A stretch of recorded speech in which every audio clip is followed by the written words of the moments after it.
we are seeing signs nationally that sellers are coming back to the market. What does it mean here in the greater Philadelphia area? We'll break it down on Tom's Take. You're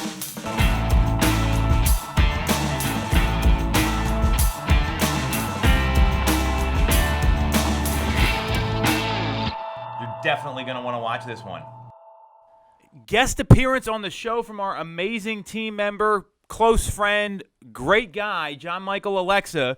We are talking about today something that was some interesting news. I got this from Keeping Current Matters, from Realtor.com, NAR, and there are signs nationally that sellers are coming back to the market, which this has been like the biggest challenge out there for everybody, right?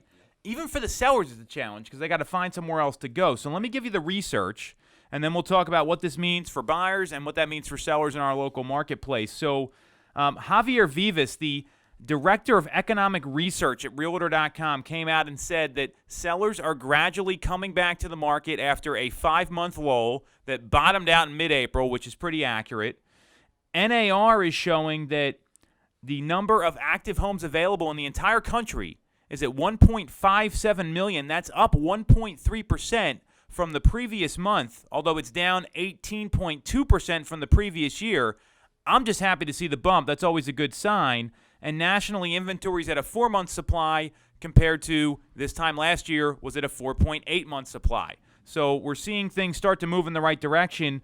And lastly, Realtor.com, they have a housing supply component. It's one of those figures and statistics like baseball uses to determine efficiency of the market.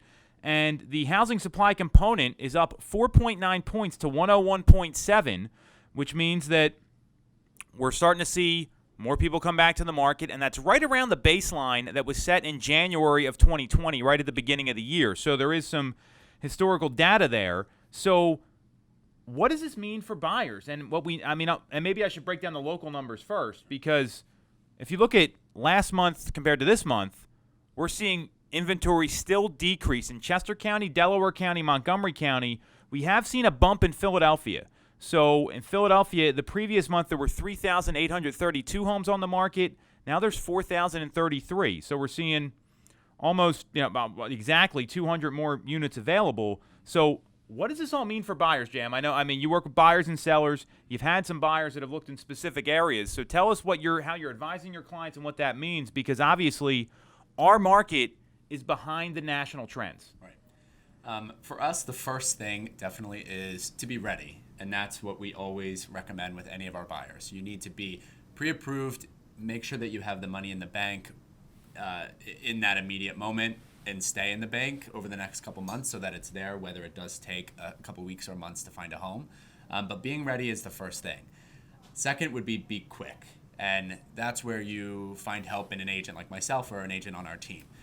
We're always guiding our clients to be the first one in the house, because the first one in, you have the highest chance of getting your docs into the sellers quicker and getting that home.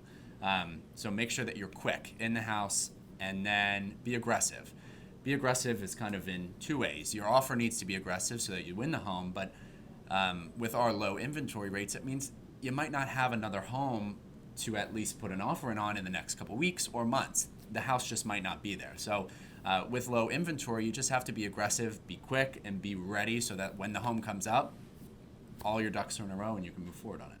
So that's some real tactical advice, because, you've been through this. This isn't hypothetical. This isn't classroom. This is practical, happening in the world every day, and you've been winning multiple offer situations for your clients. So, and this is stuff that we've been telling people for a long time. This isn't any new advice. It's just more amplified because of inventory levels. Mm-hmm. So in regards to sellers, and I'll have you chime in on this too, because you've run into this with a couple of your selling clients recently, what does this mean? And overall, what I will say here is that you look at our market relative to the rest of the country, there's a reason behind that. The reason we're lagging is we were the most restricted state in the country. Right. We had it the worst. We couldn't do anything.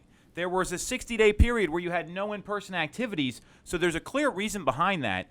And what I see for sellers is this. Obviously, you got this low inventory.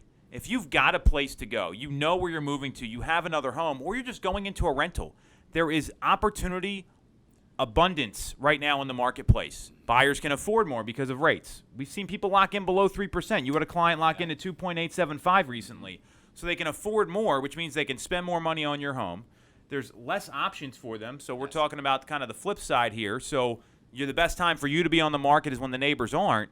And one of the observations I found very unique here from the Realtor.com housing supply component is historically, when you look at the whole market and during this 2020 cycle, which is the way you got to look at it, there's more homes coming to the market than normal in August and September because you couldn't do anything during the normal high-volume months. So there may be more competition coming. When you start to see people come back to the market, the folks that win, the consumers that win, they're the ones that are at the forefront of the market making decisions when, maybe it is a little uncomfortable and you know it's the right move for your family. So there's a lot of reasons it makes sense for selling, but you also don't want to be the last to the party here. And if you're buying a home, you got to be prepared and be ready to go. So anything you're seeing on the selling side that's of note here, or anything other advice you have for anyone watching this that wants to make a decision or maybe has lost out on a couple properties?